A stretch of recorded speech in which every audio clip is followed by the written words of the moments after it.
I'm Robert Anthony. I'm Joelle Anthony. This is Watson. In 2020, we felt God's call in our lives to do something incredibly radical. In 2023, we sold our flower shop, our home, just about everything we owned, and purchased our Winnebago Flex RV. This began our trek into the vast unknown. Our mission is to take you along, showing you things you otherwise may never be able to see. We would be so thankful to have you follow along and become part of our adventures. Now, let's get to today's video.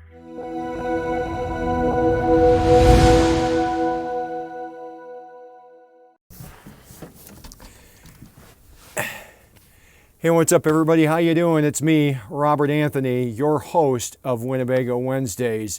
I am happy to be back with another episode of Winnebago Wednesdays. Before we get into what I want to talk to you about today with regard to an idea that I had, I would like to remind you that you can now become a member of our channel, which will give you a first view of the videos before they go public.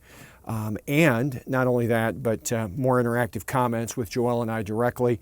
If you become a member, I think it's $2.99 a month is what it is. And by becoming a member, you help support our adventure and our mission out here, creating this content for you, as well as just helping us to fund what we're doing. I'd love to have you as a member. And also, our store is now active. You can visit our store at our website, livingwithrob.com/prints.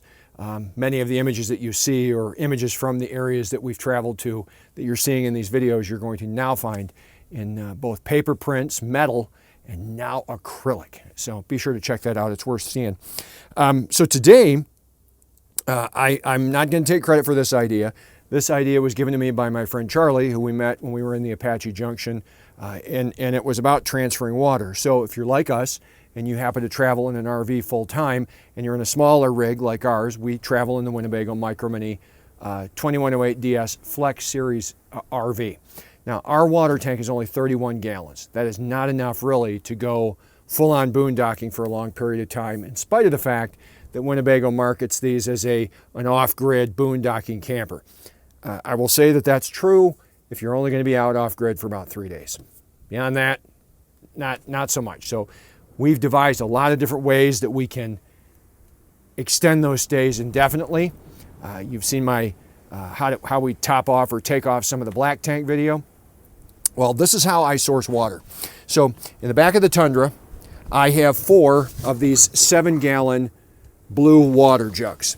When we need water, typically I'll try to find a source if we're going into a town where we can fill these up. It gives me about 28 gallons of water. Now the thing with these is when they're full, they are weighing nearly 60 pounds. Well, that's heavy to hold up. Now the gravity fill side, I don't hook up, obviously we're not hooked up to the city water side, the city water inlet. We're filling on the gravity fill is what we're doing.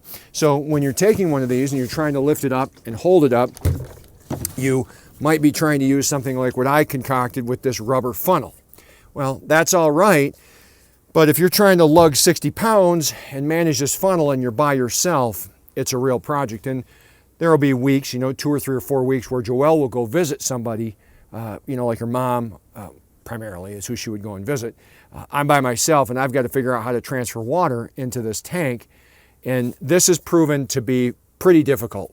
I thought this funnel would be a good idea. And if Joelle and I are doing it together, that works out great, but it's not ideal. So what I have purchased is this water transfer pump. Now there's going to be a link in the description to be able to purchase this pump if you want. It wasn't terribly expensive. It's a 1/10 of a horsepower pump. Takes only 2 amps. Barely runs the battery down. I have to turn on the inverter to run it, but this thing is great. Now in the reviews, when you're looking, some of the people in the reviews really gripe and complain that this thing is really loud. Even when it's running dry, it is loud, but I mean, it's not horrifically loud. When I bought it, I thought it was going to come and we couldn't have a conversation over the top of it. That is not the truth. This is actually a very solid, sturdy pump, heavy duty. It's worked out great. This comes with all of what you see here. Comes with this inlet hose. It doesn't come with an out hose, but it does come with an inlet hose. It's pretty good length. And it's powered by electricity. So what I've done is I take my RV hose right here and I hook it on the other side, the out, and I use this inline water filter right here. So I'll have a link to the inline water filter, my RV hose, and the pump all in the description below. So what I do is I'll either go into a town and I'll fill these up, all 4 of them, of these jugs, or like where we're at right now in Hole in the Wall Campground in the Mojave National Preserve, I fill it up at the tap, the water spigot, and I carry them over, set them on the ground, plug this in, and pump the water in. Piece of cake. It takes maybe 90 seconds, maybe 2 minutes to empty the 7 gallons out of here into the tank, maybe a little bit longer. But it's effortless, and anybody can do it provided they can get this jug from the back of the truck or a water tank, or water source, over to the side of the trailer. I think this is a great thing, saves our back. A lot of us that are doing this are getting a little bit older, lugging these 60-pound things around. While not a problem for some of us, there's no way Joelle could do this if she were by herself. And so I think that this is a great solution to be able to transfer water into your tank and allow you to not have to worry about where you're going to get water when you're out in the middle of nowhere. You can go into town, even if you had to pay at one of those gallon fill-ups and $5 to fill up, 28 gallons or whatever, not a bad deal. I think you can get them for $1. I think you get 5 gallons for $1 at a lot of these places. So really not a bad deal. That's the way to do it. I've taken it a step further.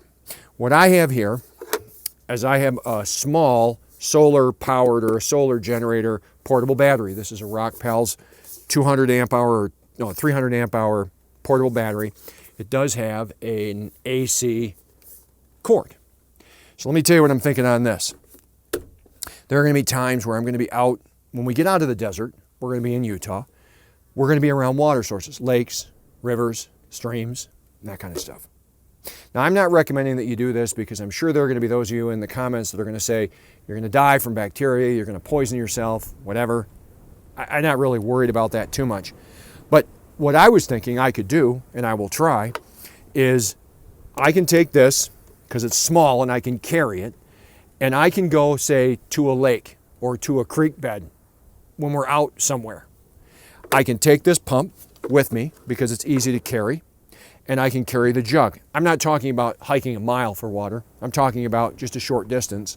But I can set this down, plug it in, run a longer hose, or if I can get this is about 5 feet long, if I can get that to the creek or the lake successfully, I'd do that. But what I would do is just maybe take the longer hose, throw it in the water source out there, and run this pump and fill up the tank, fill up the blue jugs right from the lake. Run it through the filter, obviously. And then, so for added filtration, we have an Alexa Pure, which is one of the Berkeley style water filters. These are survivalist water filters. These, I guess, filter out everything. So, if we did pull water off a lake, even though it's coming through this filter, we would certainly, on anything that we're drinking, using for coffee or cooking with, we'd probably run it through the Alexa Pure, and just to get some added bacteria cleansing and that kind of thing. But I'm going to try that. I think that that's actually going to work out well to give me the ability to get water from the wilderness, naturally, from the lakes or streams. If I can't get it in a city, like a lot of the places that we've been where we're out near a lake or a river, the water sources might be 30, 40 miles away to go and fill up, and that's not a problem if we're going into town. But if we're not and we need water, I wonder if that might work. It's possible. So that's my thinking, and that's how we actually now transfer water from these heavy containers into the water tank. I hope you found this helpful and that perhaps this suggestion might end up working out for you should you attempt to deploy it. I want to apologize for the wind. It's a very windy day, about 25 miles an hour out here in the Mojave National Preserve. This has to be one of my favorite places to camp ever. I just love it out here so much. Fond memories. According to YouTube, this video right here is what they think you would want to watch next. This video series right here, this playlist right here, is all things Winnebago, all the modifications and RV upgrades that I've done. And of course, if you click the circle, you're subscribed. Thanks for being here. I'll see you in the next one. Rob out.